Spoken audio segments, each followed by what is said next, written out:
não vai conseguir se levantar. 6, Já chega! No chão! Fica no chão! Filhote, não enche o saco. Não é isso que eu quero ouvir. 9, Garoto! Tá me ouvindo? Fica no chão, eu tô falando sério! Fica no 10. chão! Ainda não morreu. Essa é a principal frase do anime de Megalobox. É a frase que aparece no final de todo episódio e é uma frase que eu particularmente carrego sempre comigo, seja no nome do meu canal ou até mesmo na minha faixa de jiu-jitsu. Esse é um anime que eu, sinceramente, considero uma obra-prima. Tá ali no meu top 3 animes favoritos, ficando atrás só de Cowboy Bebop e talvez Boku no Pico. Mas Megalobox é um anime que eu fiquei fascinado logo quando assisti a primeira vez. Talvez por eu também ser um lutador e eu acabar me identificando com certas situações, ou por ele entrar numa categoria de anime que eu gosto de chamar de animes melancólicos. E eu sei que não é o tema principal desse anime, essa sensação de melancolia, mas é algo que me causa sempre que eu assisto. Megalobox ele pode ser enxergado como uma história de superação, já que o personagem principal, o Joey, ele era basicamente um lascado da vida, ele era obrigado a perder as lutas dele de propósito para poder fazer uma grana, e tinha que ajudar o treinador dele a pagar umas dívidas que ele tinha com a máfia, mas isso eu vou falar mais pra frente.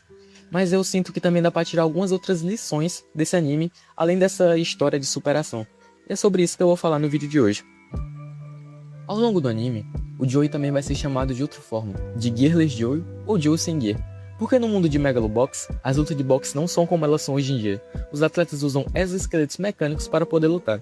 No começo do anime, o Joey até que também tinha um desses exoesqueletos, porém era um do bem jaguara, bem vagabundo e acabou quebrando numa de suas primeiras lutas. Então não ia servir para ele lutar numa liga profissional. Mais pra frente no anime, ele consegue outro Gear. Porém ele acaba perdendo esse Gear por causa de 3 garotos, que inclusive eu vou falar sobre eles mais tarde.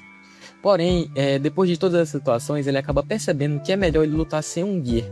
Tanto porque sem um Gear ele acaba ficando mais rápido, o que dá uma certa vantagem para ele durante as lutas, também por uma questão de marketing, já que o lutador sem Gear vai chamar bastante atenção, porque numa luta onde todos usam Gear, um lutador sem Gear realmente é algo que chama bastante atenção, é um desafio a mais.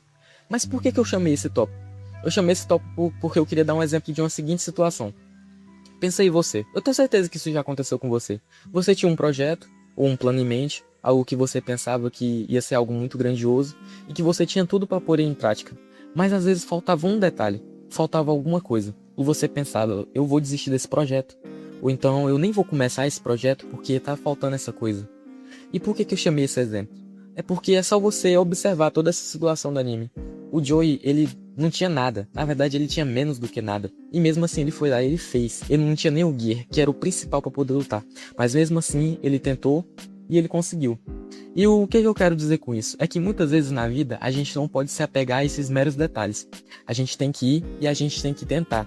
Porque como já diz no próprio anime, Not Dead Yet, eu ainda não estou morto, você ainda não está morto. Então se você ainda não está morto, você pode sim tentar mais uma vez. E era isso que eu queria tirar de lição desse ponto do anime. Lembra que ao longo do vídeo, eu citei alguns personagens que eu disse que seriam importantes? Então, agora nós vamos entrar em outra parte desse vídeo, que é como o personagem principal, que a princípio se mostrou um cara extremamente solitário, aos poucos consegue montar uma espécie de família com as pessoas que ele vai conhecendo ao longo do anime.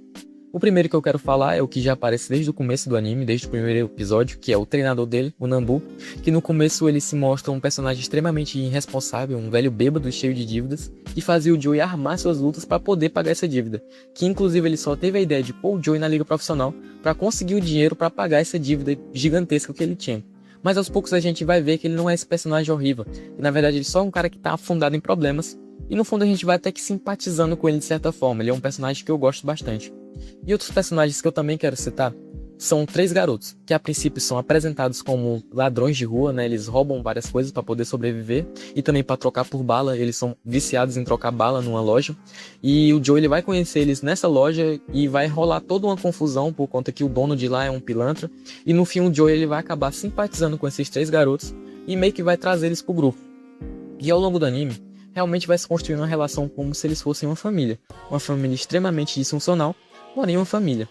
E eu citei esse fato porque eu acho que dá pra tirar uma lição bastante importante disso, que é que família nem sempre é aquela de sangue. Na vida a gente pode acabar encontrando amigos que são realmente como se fossem família. É claro que ao longo da vida a gente vai conhecer bastante pessoa arrombada, na verdade vai ser a maioria das pessoas que vão ser assim. Mas o que eu quero mostrar citando essa parte do anime é que não dá pra viver sozinho. Como mostra no anime, O Joey, ele precisou dessas pessoas para poder chegar onde ele chegou. Então, mesmo que você seja a pessoa mais sozinha do mundo, você não pode viver assim. Mesmo que você se sinta a pessoa mais sozinha do mundo, uma ou outra você vai encontrar uma ou algumas pessoas que você possa chamar de família. Porque ninguém vive sozinho nesse mundo. E eu acho que essa é uma das principais lições que dá pra tirar nesse anime. Que é como a solidão, ela estraga o ser humano. Então, essa era a lição que eu queria tirar desse ponto. E agora a gente vai partir para a parte final do vídeo, que é a conclusão. Dito isso, Megalobox é um anime que eu recomendo muito que vocês assistam, pois é um anime que dá pra tirar bastante lições de vida. Isso aqui que eu falei no vídeo foi só a minha interpretação sobre uma certa parte do anime. Cada pessoa pode tirar uma interpretação diferente de algo, mas eu garanto que vale a pena, mesmo que você não vá levar algo desse anime pra vida. Já vale a pena só pela animação, cara. A animação desse anime é muito foda, as lutas desse anime é muito boa, a trilha sonora desse anime é muito boa, a história desse anime é muito boa. Tudo nesse anime aqui é muito bom. Bom, se possível, dê um like aí, se inscreve no canal, porque tudo aqui é feito de forma muito manual. Tanto edição, gravação, tudo, inclusive até algumas das músicas desse vídeo fui eu que fiz, tudo pelo celular. Então, se possível, deixa um like. Eu vou deixar meu SoundCloud também na bio do canal e vou tentar deixar na descrição. Lá tem alguns lo-fis, algum shoegaze, se você curtir vai lá e olha. E como já é de costume desse canal, eu vou terminar esse vídeo com uma frase ou uma reflexão. Então fica aí com a frase. Não importa o quanto a vida se mostre difícil e desafiadora, continue lutando e tentando, afinal, persistir é o que nos torna humanos.